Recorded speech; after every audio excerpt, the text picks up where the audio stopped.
억울한 상황 속에서 자신의 입장을 해명해 본 경험이 있으십니까? 억울한 상황에 처하게 되면 되게 감정적으로 흥분하게 되죠. 주변 사람들이 위협적으로 공격적으로 나올 때면 더 흥분하게 됩니다. 그래서 자신의 입장을 과장하게 되기도 합니다. 그래서 더욱더 어려워지기도 하죠. 억울한 상황일수록 가장 중요한 것은 진실입니다. 자기가 보고 듣고 체험한 것, 그 진실을 말하는 것이 가장 강력한 힘이요 또 문제 해결의 열쇠입니다. 사도 바울이 매우 위험한 그리고 억울한 상황에 처해 있습니다. 유대인들이 가장 싫어하는 그리고 가장 금기시하는 일을 했다라는 그러한 누명을 쓴 것입니다. 성전 안뜰에 이방인들이 들어가서는 안 되는 지역에 이방인들을 데리고 들어갔다라는 그런 누명을 쓴 것이죠. 로마 정부조차도 이 성전 안뜰에 이방인을 데리고 들어갔을 때는 그것을 어긴 자는 그 성전 그 뜰에는 죽음에 처한다라는 경고문을 붙여 있고, 실제로 그것을 어겼을 때는 유대인들에게 사형 집행권을 넘겨줄 정도로 로마 정부조차도 인정해 준, 그만큼 유대인들이 싫어하는 것. 그래서 사도 바울이 그것을 굳이 어기면서까지 데리고 들어갈 이유가 전혀 없죠. 아마 바울은 이 결례 예식, 야고보와 그 예루살렘 지도자들이 조언해 준 대로 결례 예식을 행하는 정도로 성전 주변 어딘가에 있었고, 안뜰에 이방인들이 들어가서는 안 되는 지역에 데리고 들어가지는 않았을 겁니다. 그러나 누군가가 바울을 보았고, 성전 주변에서 이방인과 함께 있는 것을 누군가 보았고, 그것을 왜곡되게 소문을 낸 것이죠. 처음에 아마 바울을 본 사람은 이렇게 얘기했을 거예요.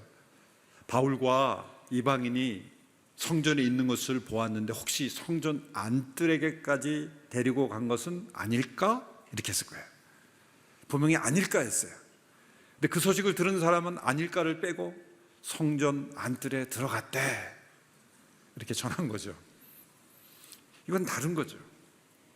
몇 사람 그 소식이 소문이 전해지면서 사실이 왜곡되고, 그리고 바울은 엄청난 누명을 쓰게 된 것입니다. 이처럼 사람의 입에서 입으로 전해지는 소문이 순식간에 왜곡되어서 그리고 불의한 그러한 희생을 당하게 하는 일들이 얼마나 많습니까? 제가 미국에서 돌아왔을 때 돌아가신 사랑의 교회 옥하는 목사님을 찾아뵙고 인사했을 때 점심을 사주시면서 몇 가지 목회에 중요한 조언을 해주시는 가운데 가장 오래 말씀하신 내용이 바로 이런 내용이었어요. 많은 사람들이 이런저런 얘기를 하는데 들려오는 소문으로 절대 믿지 마라. 본인이 직접 보고 듣고 체험한 것 외에는 다 부풀려질 수 있다는 것을 염두에 두지 않으면 중간에서 이렇다 저렇다 얘기해 주는 것 때문에 마음 상하고 올바른 판단을 하지 못하게 되는 경우가 많다라는 것을 체험적으로 여러 상황을 통해서 저에게 말씀해 주셨던 기억이 납니다. 바울은 억울한 누명을 쓰고 있어요. 유대인들에게는 지금 변절자라는 그러한 누명을 쓰고 있습니다. 율법을 무너뜨리고 성전을 무너뜨리고 무시하는, 유대인들이 중시하는 그런 법들을 무너뜨리는 변절자다라는 누명 속에서 지금 죽음의 위기에 처해 있죠. 많은 유대인들이 몰려들어서 그를 죽이려고 할 때 로마 군인들이 그를 보호했죠. 불법적인 그런 폭력이 자행되지 않도록 로마 법적인 질서의 차원에서 가로막은 거예요.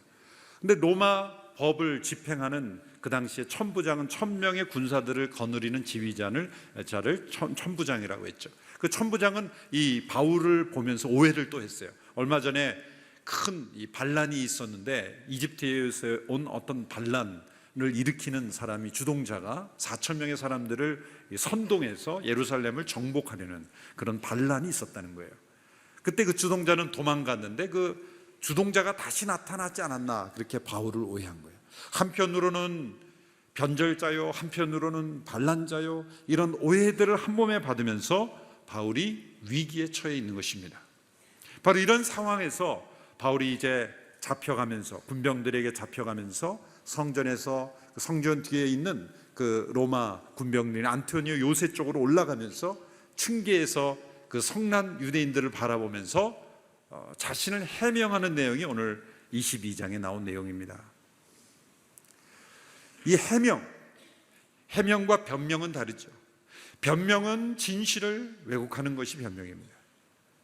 그런데 해명은 진실을 드러내는 것이 해명이죠. 여기 해명이라고 쓴 단어는 영어로는 defense라고 번역이 되어 있습니다만은 원래 헬라어는 어폴로기아라는 단어입니다. 이 단어는 보다 적극적인 변증 그리고 적극적인 증거를 쓸 때 사용되는 단어입니다.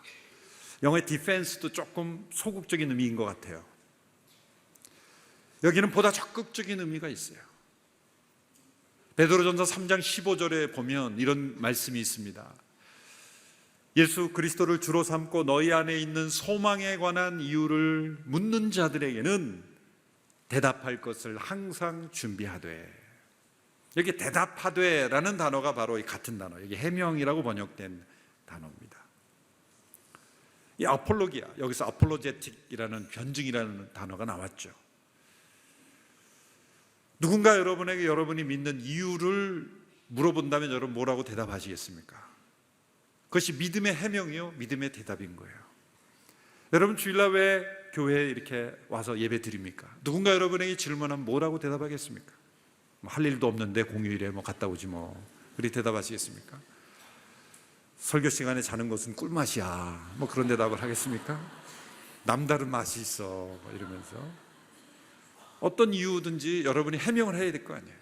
여러분은 이 자리에 있는 것은 그 해명의 내용이 무엇이냐라는 거예요.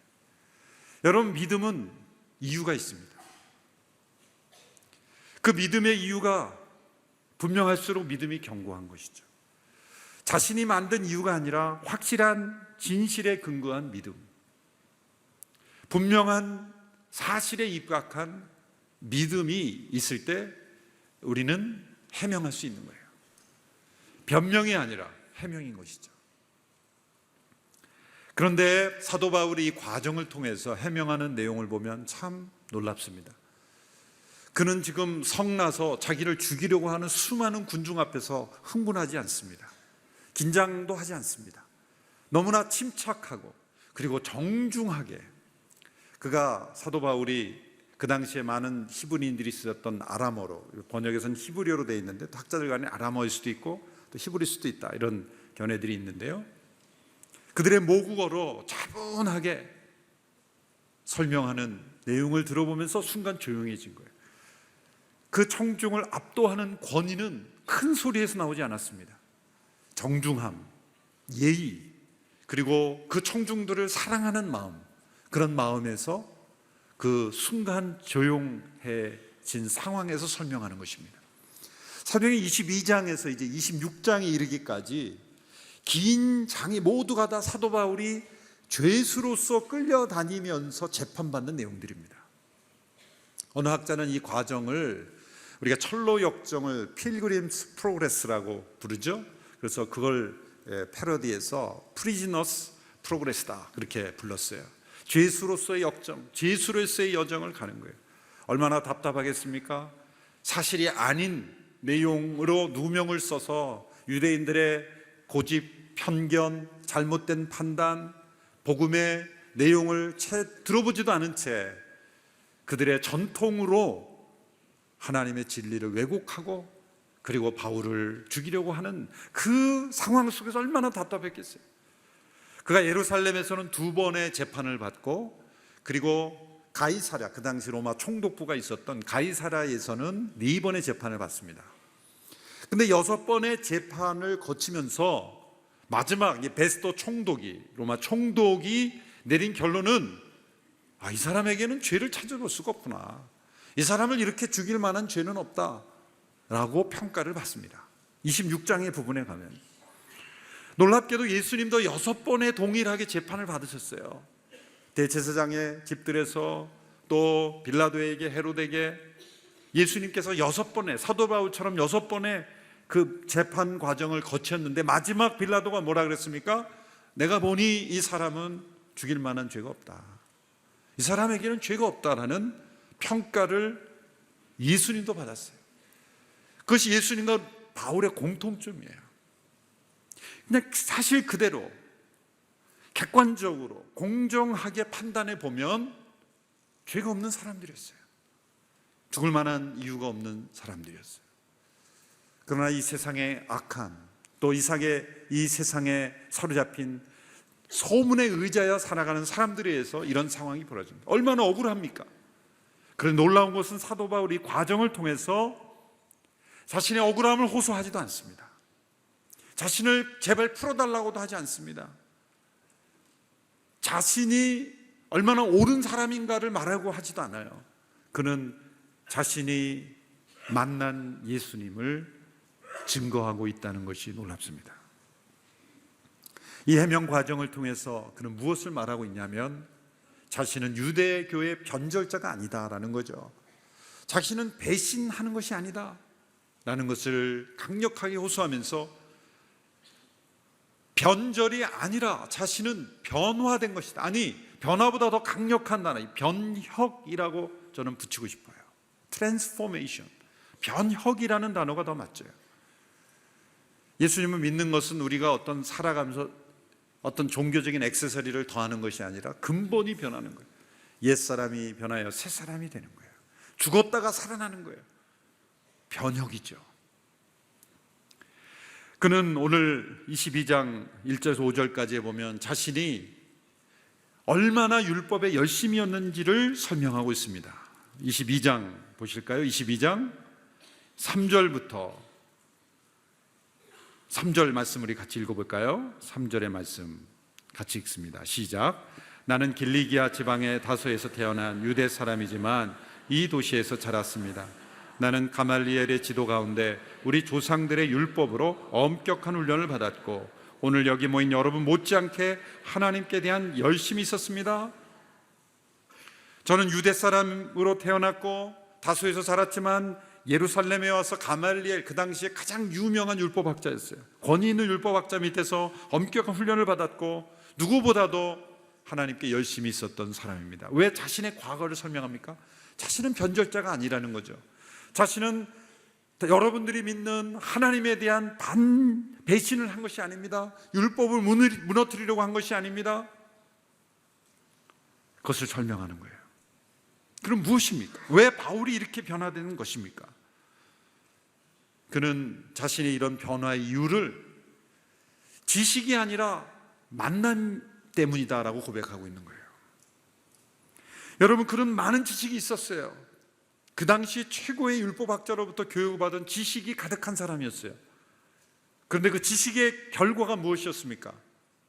예수님을 따르는 사람들을 무고히 감옥에 가두고 핍박하고 죽이려고까지 한 사람이 되어버린 거예요.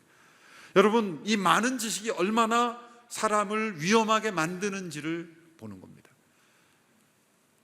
사회적인 많은 지식을 가진 사람들이 얼마나 무서운 사람이 됩니까? 지식이 없는 것도 무서운 거지만 많은 지식이 얼마나 더 무서워지는지를 보여주는 거예요. 종교라는 이름으로 여러분 이루어졌던 수많은 내용들이 교회 역사적으로 있잖아요. 십자군의 전쟁, 얼마나 많은 종교적 지식으로 무장한 사람들이 십자군이란 이름으로 잘못된 일을 했습니까? 또한 청교도들도 사실 마찬가지예요. 청교도들이 교리적인 지식으로, 많은 지식으로 사실 북미 대륙에서 청교도들이 행한 잘못된 일들도 많습니다. 여러분, 지식이 우리를 변화시키는 것 같지만 우리의 믿음은 사실 지식이 아니라 주님과의 만남인 거예요. 만남으로부터 생겨난 지식은 안전합니다. 그런데 자신이 만남이 없는 지식은 매우 위험합니다. 왜냐하면 지식은 자기의 머릿속에 채우는 거죠. 결국 자기가 주인이 돼요. 사람은 심리학적으로 이런 말이 있죠. 선택적 지각이라는 말이 있어요. 그 말은 사람은 듣고 싶은 것만 듣는다는 거예요. 많은 것을 우리가 정보를 얻는 것 같지만 결국은 사람들이 자기가 옳다고 믿는 것에 맞는 것만 선택적으로 받아들이지 사람은 객관적으로 받아들이기 어렵다는 거예요. 자신이 가진 어떤 존재, 추정, 과거에 다른 사람으로 들었던 어떤 생각들, 그런 것에 맞는 것만 골라서 듣지 100% 객관적으로 듣는 것은 어렵다는 거예요. 지식이 위험한 게 바로 거기에 있습니다. 많은 성경 지식을 우리 머릿속에 채운 믿음이 잘할 거라고 생각합니까? 그렇지 않아요. 놀라운 것은 여러분, 우리 신학교 그런데 미국식 신학교를 미국에서는 세미너리라고 그러죠. 그래서 우리나라에도 신학교를 다 세미너리 과정으로 이렇게 학부를 졸업한 신대원 과정을 세미너리라고 그러는데, 많은 세미너리에 간 학생들이 세미너리인 줄 알고 갔는데 세미터리더라. 공동묘지가 돼버리는 거예요. 뜨거운 열심으로 갔다가 많은 신학 지식을 가지고 공동묘지처럼 되어버리는. 왜 그래요? 수많은 지식들, 많은 정보들이 넘쳐나는데 그 자체가 믿음을 가져다 주지 않았다. 머리는 커지는데 살아있는 믿음은 점점 없어지는 거예요.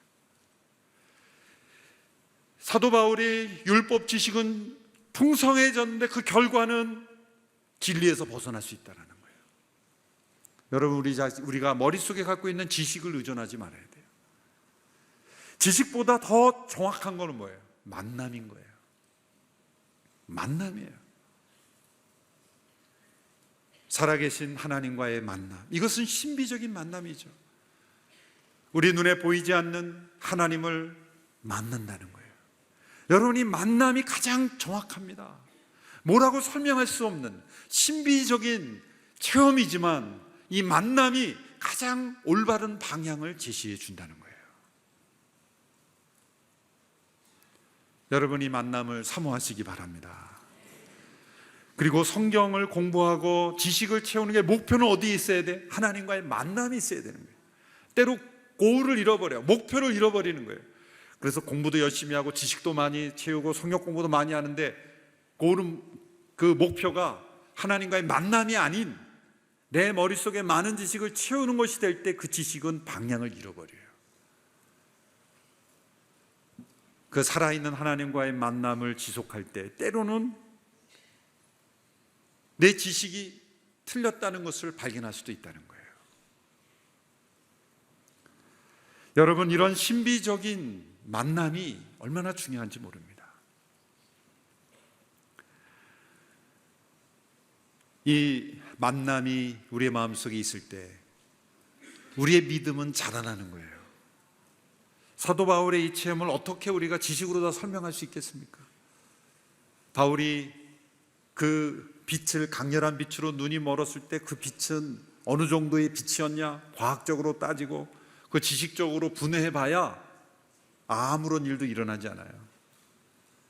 중요한 것은 이 만남이 사실이었다는 거죠. 이 만남이 사실이었다는 거예요.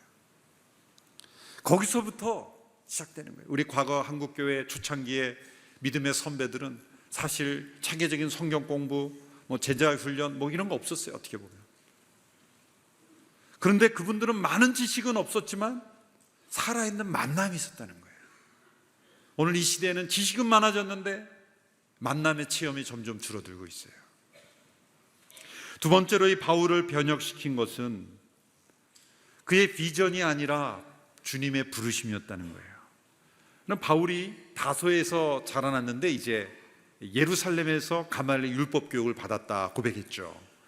그는 어린 시절에 아마 부모님이 다소로 가서 아주 어린 시절에 다소로 이민한 겁니다. 여러 가지 이민의 이유가 있었겠죠. 그래서 아마도 다소 초등학교, 다소 중학교, 다소 고등학교 이렇게 다소에서 쭉 공부를 했을 거예요. 다소라고 이름 붙여진 학교에서. 그런 순간 어쩌면 대학부터 예루살렘으로 가서 그는 유대인으로서 성공하고 싶었어요. 유대인으로서 살고 싶었어요. 그래서 다소에서의 생활을 접고 예루살렘으로 아마 그의 10대 말 혹은 20대 초에 그는 예루살렘에 가서 바리새인 중에 최고의 지도자였던 가말리엘에서 율법 교육을 받고 그는 탁월한 자로 인정받았어요. 차세대 율법학자로 그는 부각을 받기 시작했습니다. 그의 비전이 이루어지고 있었어요. 여러분, 비전이란 단어는 아주 중요합니다. 비전이 없으면 우리의 몸이 죽은 몸과 같아져요. 비전은 뭐 꿈이라고도 말해도 됐고, 뭐 자신의 어떤 갈망이라고도 할 수 있고, 자기가 되고자 하는 어떤 이상일 수도 있고, 그렇죠. 바울은 그의 비전을 따라서 예루살렘에 왔고 이제 성공의 길을 가고 있어요. 그런데 한순간 그의 비전보다 더 중요한 것이 있다는 것을 발견해요. 그것은 무엇입니까? 자신이 꿈꾸던 어떤 비전이 아니라 주님께서 부르신 부르심이었다는 거예요. 여러분, 믿지 않는 사람들에게는 비전이라는 단어가 너무 중요합니다. 위대한 비전을 가지고 훌륭한 기업도 일으킬 수 있고, 엄청난 학문적인 업적도 할 수 있고, 나라도 바꿀 수 있어요. 그런데 우리 믿음의 사람들에게는 이 비전보다 더 중요한 단어가 바로 부르심이에요. 우리의 머릿속에서 나온 어떤 비전이 아니라 주님이 원하시는 것이 무엇이냐, 그 부르심. 저는 그래서 이 비전보다 더 중요한 단어가 부르심이라고 생각해요. 바울이 자신의 간증을 통해 뭐를 말하고 있었습니까? 이건 내가 계획한 것이 아니다, 내가 이렇게 살고 싶었던 것이 아니다, 이것은 부르심이었다. 자신의 선택이 아니라 주님의 부르심이었다는 거예요. 그것을 간증하고 있는 것이죠.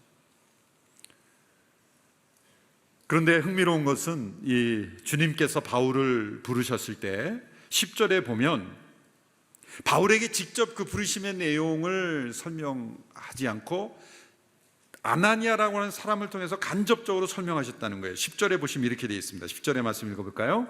내가 물었습니다. 주여, 내가 어떻게 해야 합니까? 주께서 말씀하셨습니다. 같이 읽습니다. 일어나 다메섹으로 들어가거라. 거기서 내가 할 일을 모두 일러줄 것이다. 제가 이렇게 말씀을 함께 읽자고 하는 데는 여러 가지 효과가 있어요. 일단 말씀을 같이 읽는 데 의미가 있고, 두 번째는 옆에 주무시는 분을 깨우는 효과가 있고, 그래서 크게 읽을수록 좋습니다. 바울에게 직접 부르심을 말씀해 주셔도 되는데 왜 아나니아에게 가서 아나니아를 통해서, 다른 사람을 통해서 바울을 어떻게 부르셨는지를 설명합니까? 이게 중요한 교훈이 담겨 있습니다. 그것은 바울 한 사람의 부르심이기도 하지만 그 공동체 전체의 부르심이라는 거죠. 예를 들어서 어느 누가 주님이 나를 선교사로 부르신 것 같아, 주님이 나를 목사로 부르신 것 같아. 그런데 주변의 모든 사람은 동의하지 않아요. 다시 생각해 봐야 돼요. 아무도 원치 않고 그러면 안 된다고 생각해요. 그런 걸 점검해 보라는 말씀이에요. 또 모든 사람은 다 맞다고 하는데 본인은 또 아니에요. 그것도 아닌 걸 수 있어요.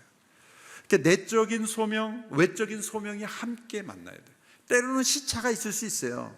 또 시차가 간격은 있을 수 있지만, 그러나 바울 한 사람의 부르심만이 아니라 공동체적인 부르심, 그리고 바울만의 사역이 아니라 우리 모두에게 주시는 부르심이라는 것을 설명해 주시는 과정인 것입니다. 세 번째로 이 바울의 변혁의 내용은 무엇입니까? 그는 앞을 보지 못했다가 다시 뜨게 되는 체험을 통해서 이 세상에 대해서는 눈을 감고 하나님의 나라와 하나님의 역사에 대해서 눈을 뜨는 자로 변화되었다는 거죠. 그가 다메섹으로 거의 이르렀을 때 강렬한 빛이 비추었죠. 이 빛은 태양빛이 아닙니다. 사실 이 세상에서 가장 강렬한 빛은 태양빛이지만 태양 자체가 빛은 아니죠. 태양이 빛을 발한다고 한 가지는 아니죠. 다른 어떤 빛을 통해서 태양은 발광체일 뿐입니다. 그럼 빛의 근원은 어디입니까? 굉장히 철학적인 질문이죠. 빛의 근원은 하나님이시라고 말해요. 빛을 창조하신 분이 계신데 빛조차도 창조물이고 빛의 근원이 되신 하나님이 계시는 거예요. 그 빛은 인간이 직접 만날 수 없는 빛입니다. 그 빛이 잠시 동안 바울에게 비쳤을 때 눈이 멀어버렸어요. 왜 바울에게 앞을 보지 못하는 그런 상황에 처하게 하셨을까요? 그 메시지는 뭘까요? 우리 신체에 어떤 때로 고난이 올 때, 육신의 질병이 고난이 올 때도 다 메시지가 있죠. 야곱에게는 이 환도뼈가 위골되는 그런 아픔을 주셨죠. 왜 환도뼈일까? 다른 어떤 신체 부위가 왜 환도뼈일까? 그것은 이 야곱이 가졌던 꾀, 인간적인 계획, 잔꾀, 어떤 일이 있어도 포기하지 않는 이기심, 그런 걸 상징하는 것이 그의 환도뼈였어요. 그거를 무너뜨림으로써 야곱이 아닌 이스라엘의 인생으로 트랜스포메이션 시킨 거예요. 변혁시킨 거예요. 야곱에게서 변화되는, 야곱이 또 다른 야곱이 되는 게 아니라 이스라엘로 완전히 변화되는 변화를 가져오게 하신 거예요. 이제 바울을 눈을 멀게 하심으로 이제는 예전의 바울이 아니라 온전히 변화된 바울. 흔히 우리가 사울이 바울 되었다, 그 말은 틀린 말입니다. 사실 사울은 히브리식 이름이고 바울은 헬라식 이름이에요. 똑같은 이름의 바울이지만 완전히 변혁된 사람. 어떤 변화가 일어납니까? 이제는 세상을 보는 시력만 있었는데 이제는 영의 세계를 보는 눈이 띄어진 거예요. 많은 율법의 지식이 있었지만 이 주님을 만나기 전까지 그는 눈이 열리지 않았어요. 영안이 띄어져야 보이는 것이 하나님의 세계입니다. 육신의 눈으로 보이는 것으로 하나님을 볼 수가 없습니다. 그러나 때로 우리 삶 속에, 고난 속에, 질병 속에, 아픔 속에, 시험 속에서 우리의 육신의 눈이 보이지 않은 그때에 우리는 하나님의 세계를 볼 수 있는 눈이 열리게 되는 거예요. 바울에게 그것을 허락하신 거예요. 고린도후서 4장 6절에서 바로 자신의 체험을 이렇게 고백하고 있습니다. 고린도후서 4장 6절의 말씀을 같이 한번 읽어보겠습니다. 시작. 어둠에서 빛이 빛이라고 명하신 하나님께서 우리의 마음에 예수 그리스도의 얼굴에 있는 하나님의 영광을 아는 빛을 비추셨기 때문입니다. 어둠 속에 있을 때 빛이 있으라 하신 하나님께서 우리의 마음속에 빛을 비추시고, 여러분 우리가 예수님을 믿게 된 것 빛을 비추어 주셨기 때문이에요. 그 빛이 바울에게 임했을 때 그는 자신이 알고 있던 모든 지식을 하나도 꿰게 되었어요. 한순간에 빛이 임할 때는요, 보게 돼요. 나 같은 죄인 살리신 주은의 놀라와, 그 가사 마지막 부분에 이런 내용이 있죠. 예전에는 내가 앞을 보지 못하였으나 이제는 보게 된다. I was blind but I see. Now I see. 이제는 보게 된다. 이것이 바울에게 일어나는 변혁이요, 우리 모두에게 일어난 변화요, 또 우리에게 일어나야 되는 변화입니다. 여러분, 지식으로 믿음을 찾는 것이 아니라 만남으로 믿음이 찾아지는 거예요. 우리의 비전보다 더 중요한 것이 주님의 부르심이에요. 그리고 이 세상에 대해서 눈을 감고 하나님의 세계에서 눈을 뜨는 것이 우리에게 있어야 될 변화인 것입니다. 주님께서 바울을 찾아오셨을 때, 사울아 사울아 내가 어찌하여 나를 핍박하느냐, 얼마나 인격적이고 자비롭고 은혜로운 질문입니까? 여러분, 질문을 던진다는 것은 회복하고 싶다는 거예요. 성경에 보면 많은 질문이 나와요. 창세기 3장부터 타락한 아담과 하와에게 아담아 내가 어디 있느냐 질문하신 것은 찾으신다는 것이고, 찾는다는 것은 회복하고 싶다는 거예요. 놀라운 것은 뱀에게는 질문하지 않아요. 뱀아 어디 있느냐 질문하지 않아요. 아담과 하와에게는 추궁하십니다. 내가 어찌하여 이렇게 했느냐 추궁했어요. 그런데 뱀에게는 너가 어찌하여 유혹했느냐 추궁하지 않아요. 왜? 존재 자체가 이제는 회복이 불가능한 존재이기 때문에 여러분, 사탄을 회개시키려고 하지 마세요. 사탄은 피하는 겁니다. 하나님도 질문을 안 던졌어요. 사탄과 대화하면서 뭔가 해보겠다는 것 조심하셔야 돼요.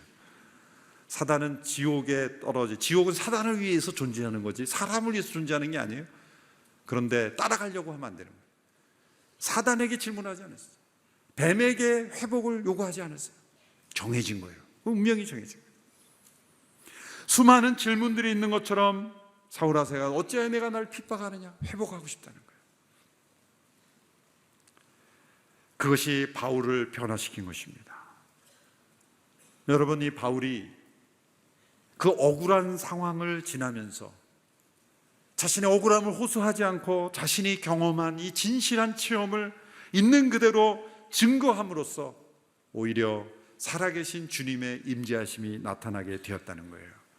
우리 인생이 구찬 변명이 필요한 인생이 되지 않게 되기를 바라고, 우리의 해명을 넘어서 주님을 증거하는 그러한 삶이 될 수 있게 되기를 축원합니다.